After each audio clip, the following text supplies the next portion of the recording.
one of those four in prime time. All right, Cleveland Browns are up next.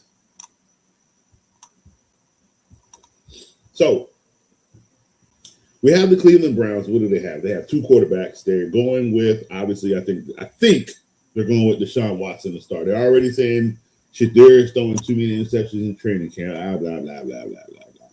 Again, I don't care about interceptions in training camp. It's training camp. It's OTAs. Are you serious right now? I need those now, so I don't get those in week one. You understand what I'm telling you? So screw all that. But we don't really know who they're going with. Just let's be real and honest. We don't know who they're going with right now.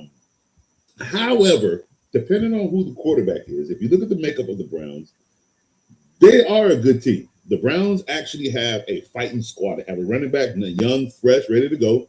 They got a receiving core. They have a wonderful defense led by a great defender in Myles Garrett. Okay, so they have pieces. They do. We got to see what the new head coach is going to do. I don't think they're going to come out. So here's where I'm going to probably sound controversial. I have them winning, I think, 10 or 11 games. But it's weird because I don't think they're going to be. If they get into the playoffs, if the Browns make it to the playoffs with these wins, depending on who the quarterback is, I do believe they get knocked out in the first round.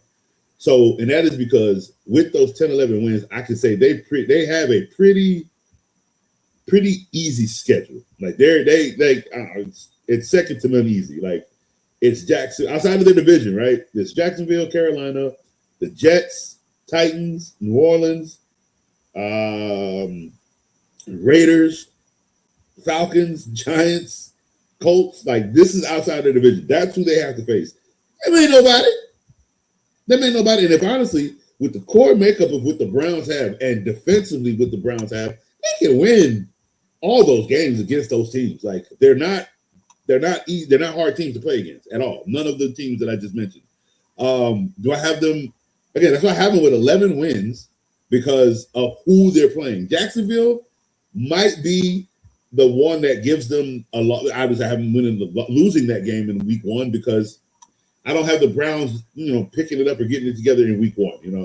Tampa, I have them beating Tampa in week two, but that's a game they could lose. I honestly have them winning this game because I don't think Tampa needs more than 12 wins. That's really why.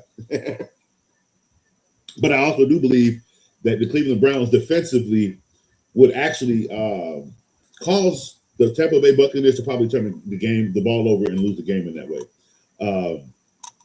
In week three, they have the Carolina Panthers. I have them winning that game. Week 4, Thursday Night Football against Pittsburgh. I have them winning that game. It's a home game. Week 5 on the road, I have them beating the Jets. Week 6 at home, I have them beating Baltimore. Week 7 on the road, I have them beating Tennessee.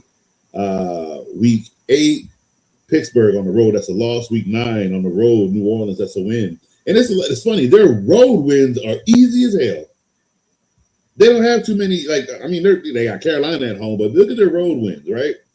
They're going to lose one to Jacksonville in week 1, but they're away at the Jets. Okay, that's going to be an easy game. Away at Tennessee, it's not going to be too hard. Away in New Orleans, again, not going to be too hard. So it's like they have a pretty easy schedule, man. A pretty easy schedule.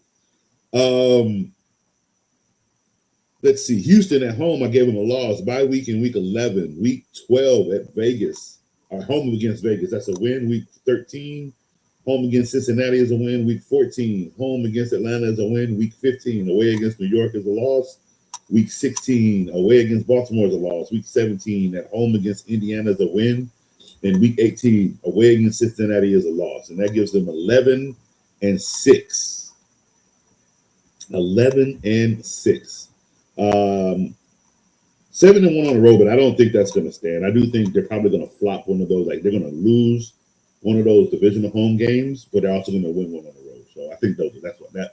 A lot of these teams I do have going 7-1, but it's not far fetched either. Because last year, one team went 8-1, 4 teams went 7-2, 4 teams went 6-2. So it's really not, and that's for home games. So it's really not far fetched for a lot of teams to have more home wins than they do road wins, obviously. So again, home is 7-1. On the road, they're 4-5, 3-3 in the division. They have one primetime game, and they're 1-0 in their primetime game. So again, 11-6 for the Cleveland Browns. It's not a far-fetched record. They could even still go 11-6 and not make the playoffs. You know what I mean? Because again, they could lose. They could probably just go 3-3 for the division, and that's not enough for them to obviously get into the playoffs because Pittsburgh or Baltimore or even Cincinnati ended up winning more divisional games to get to that, to get that playoff berth. So let's see. Next up, we are going to do.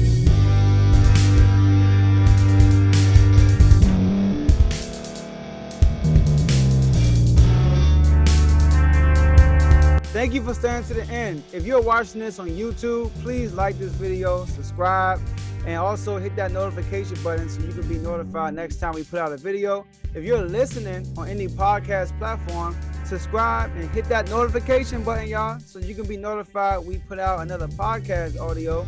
And last but not least, hit that share button. No matter what you're listening to or watching it, hit that share button and send it to somebody that you know that would love to watch this episode you just listened to. So once again, thank you for staying to the end, and we'll see y'all in the next episode.